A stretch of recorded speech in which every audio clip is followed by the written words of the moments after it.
સુરતમાં મર્યાદા પુરુષોત્તમ ભગવાન શ્રી રામના જન્મોત્સવનું ભવ્ય ઉજવણી કરાઈ હતી, જેમાં સોની ફળિયા ખાતે ભવ્ય રામનવમી મહોત્સવને લઈ શોભાયાત્રા બાદ સાંજે 5100 દીવડાની મહાઆરતી કરાઈ હતી। સુરત શહેરમાં શ્રીરામ જન્મોત્સવને લઈને ભક્તિનો માહોલ જામ્યો છે। સોની ફળિયા ખાતે આવેલ જય શ્રી સાઈનાથ ગ્રુપ દ્વારા ભવ્ય શ્રીરામ જન્મોત્સવ મહોત્સવ અને શોભાયાત્રાનું આયોજન કરવામાં આવ્યું છે। 26 સવારે ભવ્ય શોભાયાત્રાનું આયોજન કરાયું હતું। શોભાયાત્રામાં રામ, લક્ષ્મણ અને હનુમાનજીના જીવંત પાત્રો, ભજન કીર્તન અને ધાર્મિક ઝાંખીઓ આકર્ષણનું કેન્દ્ર બન્યું હતું। હું નમ્રતા કોઠારી સુરતના સોની ફળિયામાં રહીએ છીએ। અમે આજે ઘણા વર્ષોથી અમે રામ જન્મ ઉત્સવ કરીએ છીએ। આજની નવી પેઢીને એ સંદેશો આપવા માંગીએ છીએ કે બસ આપણા સનાતન ધર્મની રક્ષા થવી જોઈએ, ગૌ માતાની રક્ષા થવી જોઈએ અને આપણે બધું આપણે ભૂલી ગયા છે જે સનાતન ધર્મના બધી રીત રિવાજો છે તે આપણે શીખવા જોઈએ। જય શ્રી રામ। મારું નામ વિકાસ કોઠારી। અમે અહીં 120 વર્ષથી આ મંદિર અમારી પેઢીઓ સાચવી રહી છે અને પૂજા કરી રહી છે। અહીં અમારી ગલીના લોકોનો ઘણો સહકાર મળે છે અમને, સાથે સાથે અમારા પરિવારનો પણ સહકાર મળે છે। બહારગામથી પણ અમારા પરિવારજનો અહીં આવે છે અને ખૂબ જ મોટી સંખ્યામાં ભક્તો આવીને આજના દિવસનો લાભ લે છે।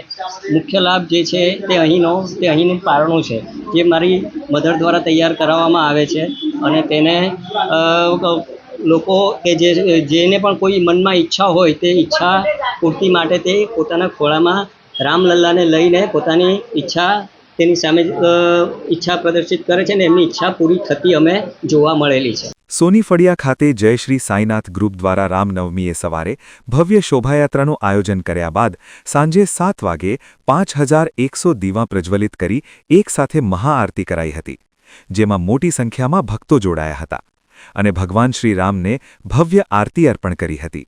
હું સ્વાતિ કોઠારી। મારે કહેવાનું એવું છે કે આજે આપણે બધા પ્રકારના ડે મનાવીએ છીએ, father's day, mother's day, rose day, આ ડે તે ડે, પણ આપણું આ જે પ્રાચીન સંસ્કૃતિ છે એ ભૂલાતી જાય છે અને બીજા પરકીય દેશોના બધા તહેવાર આપણે મનાવીએ છીએ, જ્યારે કે આપણી સંસ્કૃતિ સૌથી પ્રાચીન છે તો આપણે એને કેમ ના ઉજવવી જોઈએ એ મારે કહેવાનું છે। અને આજની યુવા પેઢીને પણ મારે કહેવાની એ જ અપીલ છે કે આપણે એ ડે ઉજવીએ છીએ તો આ ડે પણ આ બધી આપણી સંસ્કૃતિને પણ જાગૃત રાખવાની આપણી જવાબદારી છે। આપણી આ સંસ્કૃતિ આગળ લઈ જવાની આપણી આ જવાબદારી છે। એટલે બધા લોકોને, ખાસ તો યુવાનોને મેં એવી અપીલ કરું છું કે આમાં આપણે હિન્દુ તહેવારો જે છે એમાં જોડાઈ જાય અને એને જાગૃત રાખીએ, આપણો સનાતન ધર્મ જાગૃત રાખીએ। હવે આપણું બહુ જ અસ્થિર થઈ ગયેલું છે તો આપણે એને જાગૃત રાખવાની આપણી જવાબદારી છે। નમસ્કાર, હું વિનય કોઠારી। સોની ફળિયા સ્થિત આ અમારું રામજીનું મંદિર છે અને આ રામ મંદિર લગભગ 122 વર્ષ જૂનું રામ મંદિર છે। અમે 2004ની અંદર એની શતાબ્દી મહોત્સવ ઉજવ્યો છે। આ રામનવમીનો ઉત્સવ અમે 5 પેઢીથી કોઠારી પરિવાર અહીંયા ઉજવે છે અને મોહલ્લાના લોકોના સાથ સહકારની, ગ્રુપના સાથ સહકારની સાથે અમે સાંજે મહાઆરતીનો કાર્યક્રમ કરીએ છીએ। રામ, લક્ષ્મણ અને સીતા અને હનુમાન બાળ સ્વરૂપે શોભાયાત્રા દરમિયાન અમે કરીએ છીએ અને એ 5100 દીવડાની અમે આરતી કરીએ છીએ। આ મહાઆરતીની અંદર જોડાવા માટે અમે લોકો બધાને અપીલ કરીએ છીએ અને આજ સાથે સનાતન ધર્મની સાથે લોકો જોડાય અને આપણા રીત રિવાજ જે આપણે ભૂલી ગયા છીએ અને આવનાર પેઢીઓ આની સાથે જોડાય અને ભક્તિભાવપૂર્વકનું વાતાવરણ નિર્માણ થાય એવો અમારો પ્રયાસ છે। એટલે સૌને અમારી વિનંતી છે આ સાથ સહકાર આપે અને ભગવાનનું નામસ્મરણ, જેમ કહે છે ને કળિયુગની અંદર ફક્ત નામ સ્મરણ આપણે કરીએ ને તો પણ ભગવાન આપણને તારી જાય છે। તો ભગવાન આ જન્મ મરણનો ફેરો ટાળવા માટે ફક્ત નામ સ્મરણ કરીએ। બોલો શ્રી જય શ્રી રામ, મહારુદ્ર હનુમાન કી જય।